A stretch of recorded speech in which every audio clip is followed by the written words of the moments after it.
Do we want humans to remain what they are now?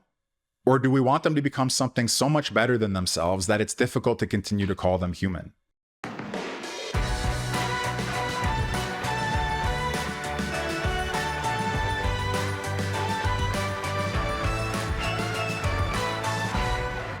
Should the human race survive? Should it endure? Do we want humanity to continue? This is a question that Ross Douthat recently asked Peter Thiel in a New York Times interview. And what was interesting was Peter Thiel's hesitation in responding. You might think it's self-evident that, of course, you would want humanity to remain. And you might also think that it's obviously evil if somebody says, no, I do not want humanity to remain. And so Peter Thiel paused, hesitated, considered the question. And it's actually quite interesting if you see the transcript, which I put on screen of this part of the exchange. You see Douthat asks, I think you would prefer the human race to endure. Thiel says, Douthat, you're hesitating. Thiel, well, I don't know. I would. This is a long hesitation, Douthat says. Thiel says there's so many questions implicit in this.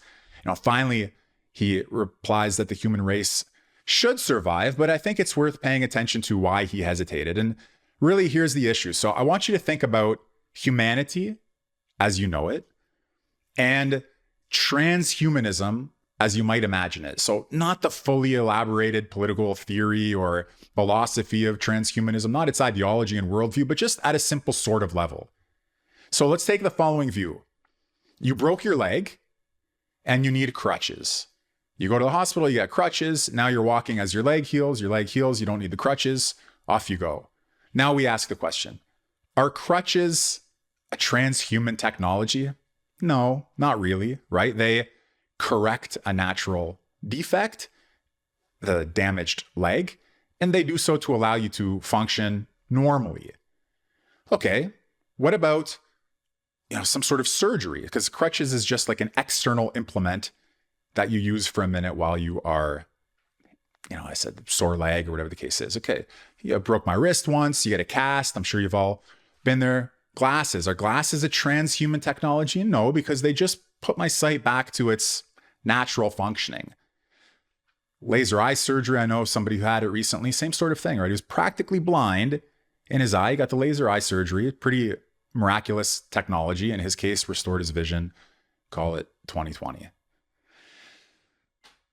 We wouldn't really think, I think, you ask yourselves and let me know in the comments, that those kinds of corrective procedures are transhumanist. But what about augmentation procedures? What if you can go beyond your natural state of strength and health and have something that is extra?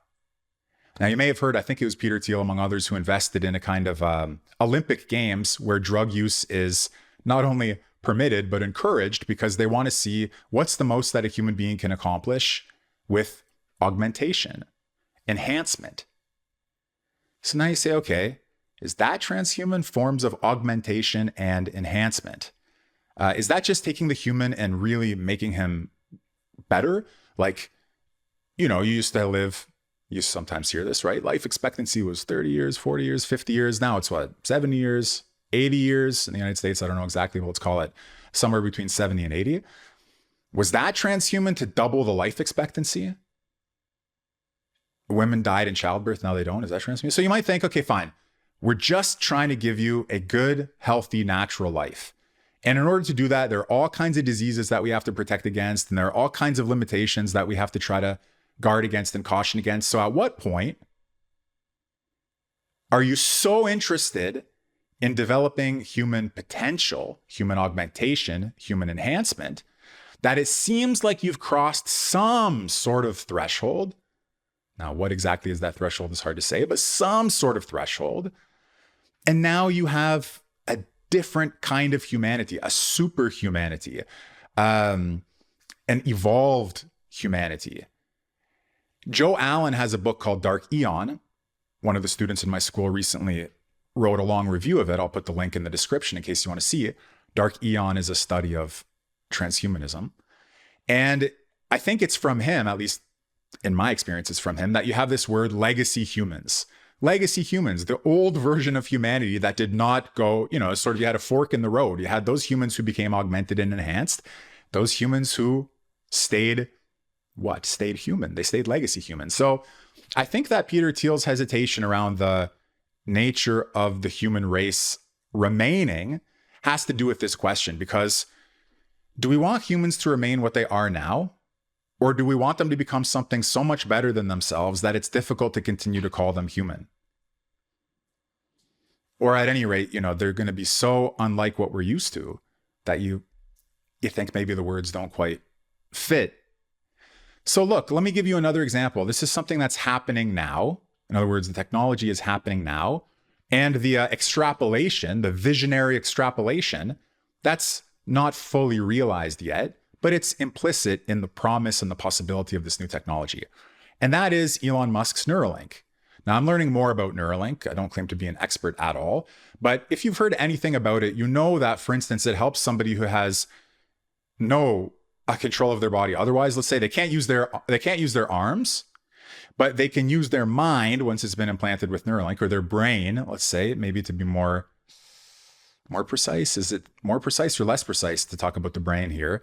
Well, at any rate, they're able to just think and control a game of chess or whatever it happens to be, okay? Mario Kart or something like that. They can play video games with their mind, not with their fingers. That's pretty interesting. They get some quality of life restored to them, and they get some dignity and ability restored to them through Neuralink. So in this case, it's like, look, we want to give you a crutch. We want you to be able to walk again, but how do you walk with no legs? How do you control something with no arms? Well, we're gonna bypass the arms and just let you do it straight from the brain. And so I wouldn't think right away that is primarily transhuman, although you see, because here too, you have an implanted computer device that allows you to do something that is, let's call it, historically unprecedented. And that seems qualitatively different in some way from a crutch. But okay, nevertheless, right? It's not like you're taking an extremely healthy, well-functioning athlete, Novak, the tennis player, okay, LeBron James, whoever, pick your model of the functioning athlete and saying, let's juice it up even more, and see what we can squeeze out of this specimen. No, it's, like I said, taking people who are in a rough state. But Elon Musk has also said that the aspiration for the Neuralink program is to make sure that humanity is not left in the dust when faced with the growth of superintelligence through AI and computing. And what's the connection? The connection is very simple. If you don't want humanity to be left in the dust in comparison with these supercomputers and their superintelligence, you need to augment our bandwidth, our capacity, and then we have some chance of keeping up. That's very different from saying, I'm going to help somebody who's a paraplegic play Tetris with his mind. Now it's like, no, unless we do the Neuralink project of enhancing and augmenting legacy humans so that they become something unprecedented, they're going to be a relic in comparison to the superintelligences. So it's not so easy. It's not so straightforward, but this desire within humanity to overcome limitations, though that's an old story. And in fact, I can do a much longer video on this topic. I'm going to keep this one relatively short. Okay. Separately, we'll do a long deep dive into the political philosophy of the technological conquest of nature. Okay. But right now, I just want you to think about it this way. Humanity tries to overcome limitations. And one of the limitations is the limitation of our own biology. And isn't it the case that there's something human in the transhuman impulse? There's something distinctly human about wanting to overcome the limits that make us human. Now, in antiquity, maybe you'd think this is hubris. This is man trying to become like a god. And the Greek myths and the Bible stories, they tell us don't do that because that's not going to end well. But again, I ask you, where does technology begin and end in relationship to this project of man's self-overcoming? Is it with the crutch? Is it with the corrective lenses? Is it with the eye surgery? Is it with Neuralink? And why? Just because Neuralink happens to be inserted in an important part of our anatomy. So what about heart surgery? What about a heart transplant? What about other things that affect how you think and how you feel and who you believe you are and what you believe you can do? Shouldn't soldiers who have lost limbs in war have replacement limbs? And don't those limbs have certain features that you could even consider? Maybe this is already the case, or maybe we can just imagine it, that have certain, for example, you have a stronger bionic arm than you do a physical arm, okay? Or you have an exoskeleton, you have something here. So it's actually not self-evident. If you think that freedom over nature is a key feature of what it is to be human, then you could think that freedom from our biological nature is the peak expression of that. It's strange, okay? It's strange. But it's why I think Peter Thiel hesitated in his New York Times interview answer when he couldn't say right away, without bringing up some of the nuances and complexities, whether he would prefer the human race to endure. And very quickly here, I'll just put up on screen for you a continuation, which, by the way, you should read the interview, or I think there's a video version, watch the interview. And, you never really know everything you need to know about a thinker from, a quick exchange, 4 or 5 lines, or even 5-10 minutes.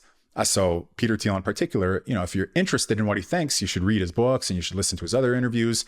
I've done several readings of Thiel's work on this channel, so I'm not trying to reduce anything or cut corners here, but I just want to give you a little part of the continuation of the interview so that you get a sense of kind of what Thiel was thinking and where his mind was in part. So he says, I would like us to radically solve these problems. And, you get a little bit more context of the problems that he means when you read the interview proper. But he says, it's always, I don't know, transhumanism. So here he brings up transhumanism. He says, the ideal was this radical transformation where your human natural body gets transformed into an immortal body. Okay, so let me just pause here, right? Clearly getting crutches does not make you immortal. Eyeglasses do not make you immortal. Neuralink, okay, Elon Musk says it's going to restore sight to the blind. That's miraculous. Allows people to play Tetris without their hands. That's pretty miraculous. But I don't know that it has the aspiration to make people immortal or to have an immortal body. So for Thiel, built into the promise of transhumanism is this radical transformation where your human natural body gets transformed into an immortal body. And he says, continuing, there's a critique of, let's say, the trans people in a sexual context. In other words, men who want to become women, women who want to become men. A transvestite is someone who changes their clothes and cross-dresses. Okay, you guys know that? Yeah. Transsexual is someone where you change your, penis into a vagina, he says. And we can debate how well those surgeries work. So you guys know we just exited an era. It still is with us, but to a lesser extent than it was before Trump's win, an era where this was all the rage, trans ideology, okay, this transformation. But look what he says. We, I guess, we, the transhumanists, or we, those who aspire to evolve the human race into its next iteration, he says, we want more transformation than that, okay? Not just the transvestite who changes clothing, not just the transsexual who changes penis into a vagina, or vagina into a penis, something more. So what does he say? We want more transformation than that. The critique is not that it's weird and unnatural. Man, it's so pathetically little, he says. And okay, we want more than cross-dressing or changing your sex organs. We want you to be able to change your heart and change your mind and change your whole body. He mentions then Christianity. He says that the Christian critique of transgenderism and transvestitism is that they don't go far enough. And then he says of transhumanism too. Transhumanism is just changing your body, but you also need to transform your soul and your whole self. So these are weighty and heavy topics. Okay, you go from, hey, Peter Thiel, don't you want humanity to endure? And he pauses not because he dreams, I think, okay, obviously, I think there's a lot of evidence for what I'm about to say, but he doesn't dream of an apocalyptic holocaust of the human race in a nuclear catastrophe. No. In fact, his whole organizing principle in his recent interviews has been apocalypse and Antichrist. Apocalypse we're trying to avoid. He does not want a radical apocalypse, okay? We're not interested in the physical annihilation of the human race through some sort of catastrophic nuclear holocaust. That's apocalypse, okay? Same with other versions of the end of humanity. That, those are apocalyptic visions. But you also don't want the Antichrist. So it's the Antichrist for Peter Thiel. The Antichrist is something that presents itself as a solution to the apocalypse, but in doing so, it actually furthers nefarious purposes. It centralizes and universalizes a kind of evil impulse. It does so under a smiling face in the name of peace and security. And it's a one world totalitarian tyrannical state. So that's not good either, okay? But some people who are worried about the apocalypse, they may invoke as a solution to it policies that you can interpret as being policies of the Antichrist, so to speak. It's interesting, in the interview, Ross Douthat asks Peter Thiel whether or not, and for a lot of people, this was like a gotcha moment. I don't really believe in gotcha moments in that sense, but he says, hey, Mr. Peter Thiel, you're worried about the Antichrist coming along as a kind of solution to apocalyptic scenarios. Well, isn't that Palantir? Palantir is this omnipresent spyware. Again, this is not what Palantir is, and that's not exactly what Douthat said. Just giving you like an exaggerated version, right? But you're in military technology, defense technology, surveillance technology, and you've got clients all over the world, and you're also interested in safety and deterrence and all this sort of thing. Like maybe Palantir is the Antichrist. So, like I said, people who don't like Thiel and don't like Palantir, and they don't like related notions, for them that was a little gotcha moment. But it is true that for Thiel, things that can present themselves as solution to a problem can also become the problem itself. A little bit of an aside, I'll try to keep this short, but there's a notion in political theology of the catechon. Okay, the catechon, I think, is from Thessalonians, one of Paul's epistles, and you can see it in the works of Carl Schmitt, Alexander Dugin, and Peter Thiel mentions it as well. So the idea of the catechon is the restrainer, the great restrainer, the restrainer of the coming of the Antichrist. And two things I want to say about it. Number one, Peter Thiel mentioned that sometimes the thing which acts as the restrainer of the Antichrist can itself invert and become Antichrist-like in itself. Okay, so he gives examples of this, but you might think like NATO was put into place or something like that in order to guard against the Soviet Union, to restrain the Soviet Union. When the Soviet Union collapsed and NATO did not, but preserved its own existence, its mission sort of transformed, its identity and ideals transformed. Again, this is like one of the examples that he gives in one of his lectures, if I'm not mistaken. And then suddenly, you have like a unipolar American world, which seems like it's causing problems of its own. This is kind of the neoconservative end of history view. And he's like, so there's something that at one stage was restraining an evil, at another stage itself becomes the evil. So, you can see why someone would try to hoist him on his own petard or whatever they say about that. So that was pretty interesting. And then another thing about the catechon, I have to say here very briefly, those of you into Thielism, apocalypse, Antichrist, and the political theological way of interpreting world events may find this interesting. There's a little bit of a debate between Walter Benjamin, Carl Schmitt, and others about how to interpret the state in these terms. So for example, you may think that, like Carl Schmitt did, the state power is an important thing because the state power, the state is the catechon. It is what keeps the Antichrist at bay.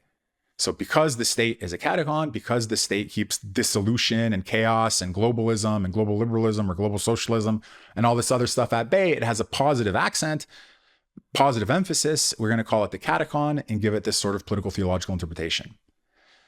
But against Schmitt is the argument that, well, look, Christ only comes again when the Antichrist has come. So anything that is keeping the Antichrist at bay is also keeping Christ at bay. And therefore, what you want to do is you want to hasten the arrival of the Antichrist. You don't want to prevent or obstruct his arrival, because then you're kicking the can of the Messianic era down and down and down the road. So in fact, we should be anti-state because we no longer want the Antichrist to be kept at bay. We need the coming of the devil, so to speak, in order to have the second coming of the Savior. So suddenly you have one notion, the notion of the catacon, applied to one phenomenon, the phenomenon of the state, and two radically different attitudes towards it. It shows you kind of the murkiness of the application of political theology, another point that Peter Thiel has talked about in some of his other lectures and discussions. So it's actually, as I say, this whole notion of technology and human nature, the relationship of technology to nature, technology as a certain form of distinctly human freedom over and above and against nature. How this relates to heaven, hell, God, and the devil. You wouldn't necessarily expect that you have to go there, and lo and behold, you do. All these questions arise from the simple little question, apparently, that Douthat asked: do you want to preserve the human race? Do you want humanity to survive? So think about that. Hopefully that's helpful. I hope that I have intrigued you to learning more about Peter Thiel, for sure, about Joe Allen and his book Dark Aeon. Like I said, I'll put a review, that comprehensive review that a student of mine wrote for it recently in the conversation, in the video description. You should know a little bit about some of the authors I mentioned if you want to go deeper into this: Carl Schmitt, Walter Benjamin, the topic of political theology. And for the benefit of the few of you for whom this will be really interesting, Leo Strauss and Heinrich Meyer's book about Leo Strauss and Carl Schmitt, where you have a contrast between political theology, which we've just been discussing a little bit, and political philosophy, which is a slightly different, though intimately related, inquiry into these types of problems. In my view, you need them both. And you need, for questions that are this difficult, you need all the tools that you can find to help you to think about them clearly. So, okay, guys, again, my name is Michael Millerman. MillermanSchool.com is where I teach my courses. I have a lot of videos on this channel. So if you like this sort of thing, mixture of philosophy, political philosophy, and mysticism, thinking about artificial intelligence, thinking about transhumanism, please subscribe, like, share, comment, do all that other great stuff. And see you in the next video.